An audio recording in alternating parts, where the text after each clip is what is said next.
We have reviewed for you a lot of pre-built gaming PCs recently, and some of you have requested a review on the latest top-tier pre-built from Lenovo. And then we did a poll, and many of you PC gamers agreed. This is our 100% honest and unbiased review of the Lenovo Legion Tower 7i Gen 8.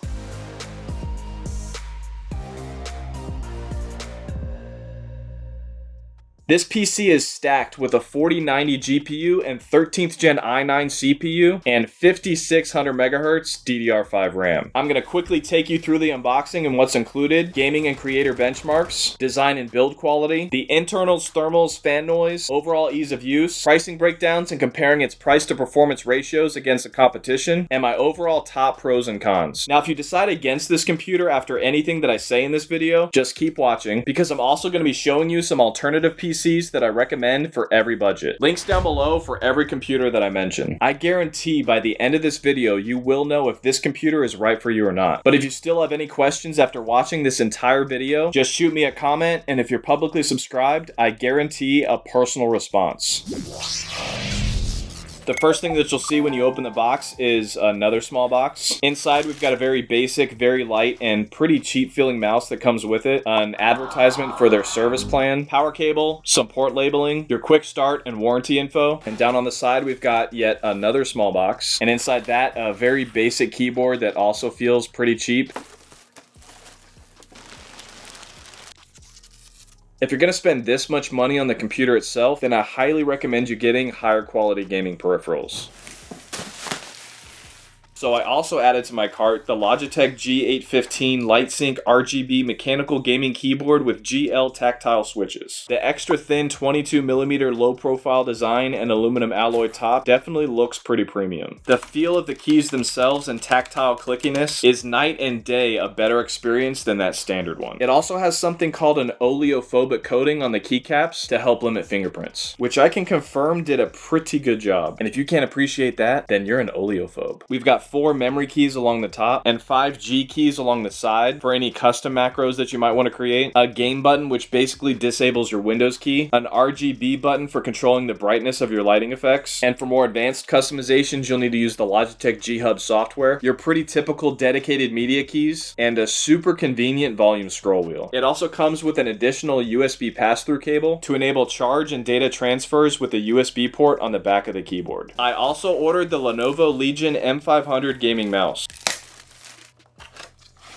The ergonomic design of this mouse, rubberized textured sides, and super smooth top made this a pretty comfortable mouse to game on for extended periods of time. I really like the heaviness of it too, but for those of you who like it light, you do have the option to remove the magnetic weight on the bottom. The underglow on the RGB looks pretty slick in the dark as well. The only thing that was messing with my vibe a little bit was this dotted blue line on the cord. It should have just been solid black to be more cohesive with most gaming setups. Now back to the computer. Design-wise, I think Lenovo did a pretty good job with this one. We'll talk about functional design here in a sec. It's got a well-balanced mix of RGB throughout, with customizable lighting effects on the front logo, 6 fans, and an internal lighting strip that illuminates everything through the tempered glass window pretty nicely. The front grille also has one of the cooler looking designs that I've seen, but unfortunately, it's not easily removable like other cases. And neither is this top grille, so not the best for those of you that like to cheat better airflow at the risk of more dust. The only thing that I found to be a little bit of an eyesore was that ugly green RAM. RGB RAM would fit this case a lot nicer. I swapped it with my Corsair Dominator Platinum RAM, and you can see that it actually makes a pretty significant difference. It's one of the smaller top tier pre-builts that I've reviewed, but it is solid, as it's made almost completely out of metal. It's about 39 pounds and measures 8.3 inches wide, 18.26 inches deep, and 19.44 inches tall. Usually small cases like this one tend to have problems getting rid of heat, so you're going to want to hear what I have to say about thermals here in a sec. To access the internals, you just need to unscrew these back 2 screws and pop off the side plexi panel. Now functionally, it was a little weird having the 360mm radiator and fans on the front of the case pulling air in. This Intel i9 13900KS CPU pulls some serious power, which generates a lot of heat. This fancy CPU cooling block right here uses a liquid to transfer that heat from the CPU through these tubes up into this radiator where the heat is then spread out. And normally that's on top of the PC where it then gets blown out. But this 3-fan AIO also acts as the computer's only intake fans. So the heat on this radiator that came from the CPU technically gets blown back into the case, where it then eventually gets sucked out the back fan and top two exhaust fans. But because it pulled fresh, cool air from the outside of the case, we had lower than average CPU temperatures, but higher than average GPU temperatures. To the right of the CPU, we originally had 4 sticks of 16GB DDR5 RAM at 5600 MHz, but just recently there was a BIOS update that actually let it achieve that. But still, everybody that uses 4 sticks is stuck at that 4000 MHz. So I actually had to remove 2 sticks of RAM just to achieve that 5600 MHz, which brought me from 64GB to 32GB. I actually had my team run through the benchmarks twice on this one just to show you the difference between the 4000 and the 5600. Either way, it's disappointing and honestly a little dishonest to have not fixed that yet. Then underneath the CPU is one of our SSD slots. This one is empty and already contains a heat pad that's ready to go for any computer. And then we've got the main attraction and the most expensive part of this computer, an NVIDIA GeForce RTX 4090 GPU. This is Lenovo's own version of that graphics card, and I'll show you how that held up against the others here in a sec. A pretty basic looking design with the RGB off. Big but not heavy. Around the same size as that PNY XLR8 4090 GPU from the Corsair Vengeance i7-400, but nowhere near as big as that massive Asus ROG 480 from my CLX PC. Then moving around to the back panel, we've got some cable management, 2 bays for additional 2.5-inch SSD drives, and then down at the bottom, 2 more bays for traditional 3.5-inch mechanical hard drives. And then next to that, we've got our 1200 watt modular power supply. I highly doubt you'll need to upgrade that one in a while though. That is a lot of power. For the ports on the top, we've got 2 USB 2.0 and 2 USB 3.2 Gen 1s, a headphone and microphone jack, and your power button. Then around back, we've got 2 more USB 2.0s, an RGB switch for turning on and off your RGB lighting, 2 additional USB 3.2 Gen 1s, a USB-C 3.2 Gen 2, capable of speeds of up to 20 gigabits per second, and a USB-A 3.2 Gen 2 at 10 gigabits per second. 2 USB-A 3.2 Gen 1s and an RJ45 Ethernet jack. And then beneath that, we've got your 6 audio ports. Then on the back of our 4090 GPU, an HDMI and 3 display ports. Now for the software, the main program that you're going to be using is the Lenovo Vantage app. In here is where you can adjust your thermal profiles depending on if you want your computer to run cooler with louder fans or would rather have quiet fans and have everything a little bit hotter. And then they've actually given you basic access to CPU and GPU overclocking settings, network boost for prioritizing games for maximum speed, and auto close for automatically closing other apps when launching a game. And then you've got live hardware stats and a section for customizing your RGB lighting profiles. It is a little frustrating though that nothing that I did would change anything with the lighting on the GPU. So as of right now, people that want to turn all the RGB off completely, I was not able to do that for the GPU. And then there's also a few more settings that you can customize and fine tune in the BIOS as well. The only one that you'll probably want to change though is enabling XMP and fixing that RAM speed. Now when it came to the fan noise, these are my results after testing each of the main fan profiles. In quiet mode, it was just a little over 41 decibels.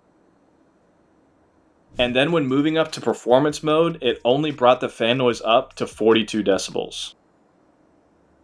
And you can see here that it's one of the quietest pre-builds that I've ever tested. Now for the thermals, you can see in our thermal imaging time-lapse from computer off to full-on gaming that heat does start to build up against the glass right next to the GPU. And opening up the glass panel reveals just a little bit more of what's going on here, as the side of the 4090 GPU does generate quite a bit of heat. A lot of that heat does successfully escape out the back and top exhaust fans, but it definitely would have done a better job if there was more room for a third fan at the top. The GPU would have been cooler too if it wasn't getting some of that CPU heat that had been transferred to the radiator right next to it. The majority of my testing was spent in actual gameplay though. These were our CPU temps for several different games at 4K. You can see that it was definitely on the lower end compared to the rest. And then looking at the average CPU temperatures compared to almost 20 of the past gaming PCs that I've reviewed, it had the lowest 13th gen i9 temperature that I've ever seen. Sorting this chart by the GPU though, shows it to be almost the hottest 4090 GPU that I've ever tested. Second only to the Alienware Aurora R15. And same thing when testing gaming at 4K, which makes sense because high resolution gaming puts more stress on the GPU and less on the CPU. And again at 4K was the second hottest 4090 that I've ever seen. The CPU being cooler throughout our tests is a direct result of it being one of the only computers pulling fresh cool air from the outside of the case through the radiator, just at the expense of that heat blowing back towards the GPU. Honestly though, I think it's more important to keep the CPU cool because that's the one that's usually more at risk for for thermal throttling. And as you'll see in our individual gaming tests, even with one of the hotter GPUs, it still did not get within throttling territory. Now for the performance and gaming benchmarks. And up next, the most important part of this review, the price to performance ratios. For Cinebench R23, which simulates its 3D rendering power, we got a multi-core score of 37,482 and a single core score of 2,253. These were the fastest Cinebench R23 scores that I've ever seen in a pre-built. And another very helpful test for you 3D renderers is the V-Ray benchmark. And these were our CUDA, RTX, and overall V-Ray performance scores. The second best that I've ever seen for a GPU-based rendering scores, and also the second best overall V-Ray rendering performance scores. Very impressive. GPU scores demonstrate how well a PC handles real-time lighting and viewport rendering, while CPU-based rendering scores demonstrate how well it handles more advanced, more realistic rendering that takes a lot longer to calculate. And for those of you who use Blender, we got a very high score for the GPU test, only second to the Corsair Vengeance i7-400, and then just barely fourth for the CPU score compared to the rest. And the last benchmarks for creatives before we get into gaming are the Puget Benchmarks. For DaVinci Resolve, we got 2860, third place behind the two Corsair Vengeance beasts. Adobe Premiere, only 1043, shockingly low for some reason. I ran the test several times just in case, and yeah, it really was that low. Adobe Photoshop, 1543, sixth place overall, but still not too far from the others. And Adobe After Effects, 1413, which was fourth place overall. Surprisingly, the HP Omen 45L was the winner by far with this one. Now for 3D Mark, which is a great benchmark used to determine a computer's overall gameability, we got an overall score of 31,492, a graphics score of 36,798, and a CPU score of 17,331. Again, only third place to the top two Corsair Vengeance PCs. Actual gaming benchmarks are probably what you guys care the most about though. And these were our average FPS results we got for several games at their highest presets in 1080p. It actually fared pretty well against some of the other 13th gen i9s with 4090s that I've tested. And then averaging all these game FPS against almost 20 of the most recent pre-built PCs that I've reviewed, it came in at fourth place overall, with the Corsair Vengeance i8-100 taking first place. It did really well at 1440p as well, moving up to third place overall with the Corsair Vengeance PCs again being at the top. And then at 4K, you can see with the individual gaming tests that each PC's maximum FPS were a lot closer to each other. Then comparing the average of all these games against the rest, you can see that it was nearly tied with the super powerful Corsair Vengeance PCs. Very impressive. Now I mentioned that we ran all of these tests on this computer twice. The first with 4000 MHz RAM and the second with 5600 MHz RAM. And when it came to actual gameplay, this resulted in a 2 to 3% increase in overall gaming FPS. It honestly still blows me away that the new Skytech Azure 2 with only a 13th gen i5 and a 4070 Ti was nearly just as fast as last year's i9 and 3090 Ti, which used to be well over $4,000. And that computer is half that price. So that's how everything ranks when comparing raw performance, but let's check out what changes when we factor in the price to performance ratios. It's honestly a little frustrating that this computer only cost $3,400 at the time that I got it, but now as I'm recording this video, it cost $4,000. I was so ready to praise it for being so inexpensive, but now it's just average priced. Keep checking my link below for the most up-to-date pricing though, because they do pretty frequently offer deals. And if that's just too much for you, then stick around for my recommendations for every budget. The Corsair Vengeance i7-400 was just slightly less than that at $3,950, the R15 about $300 more, and the i8-100 about $600 more. And surprisingly, the HP Omen 45L has posted an insane deal at the time of this recording, with theirs set to actually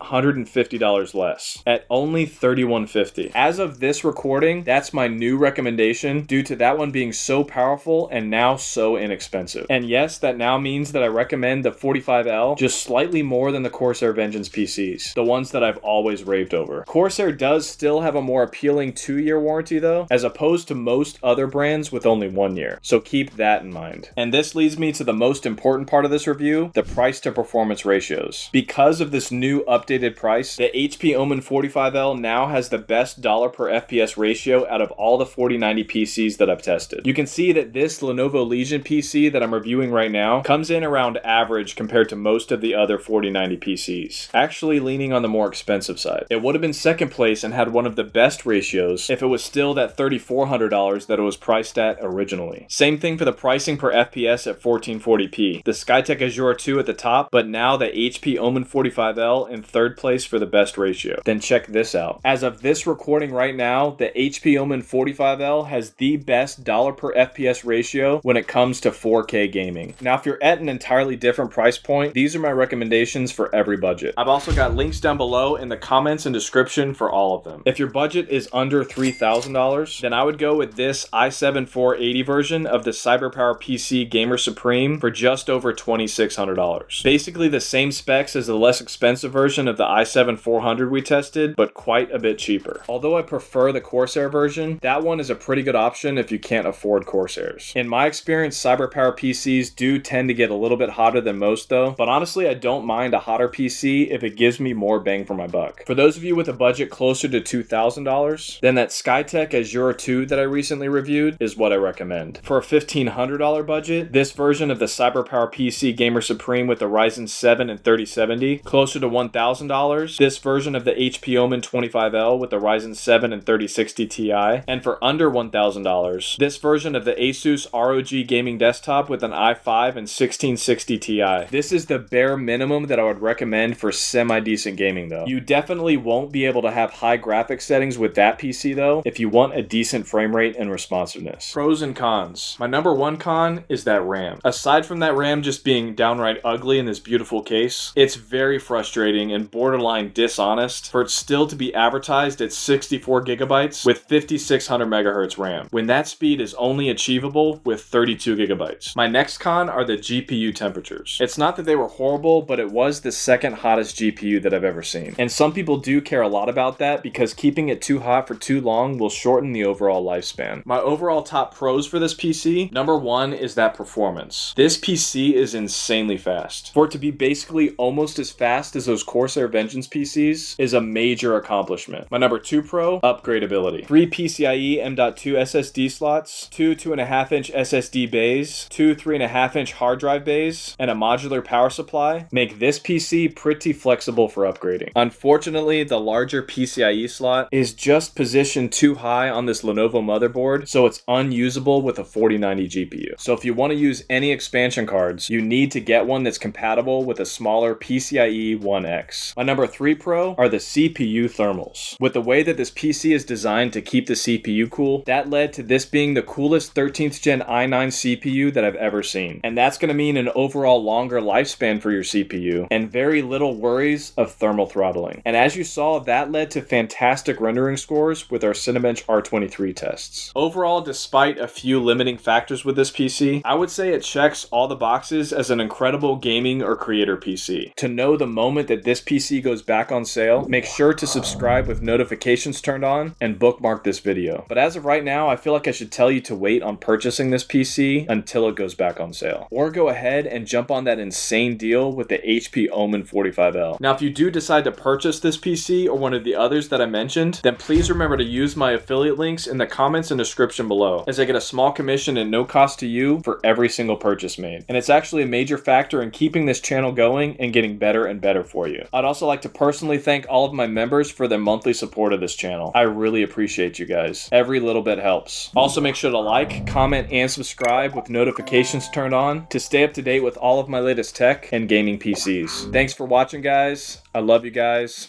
God bless.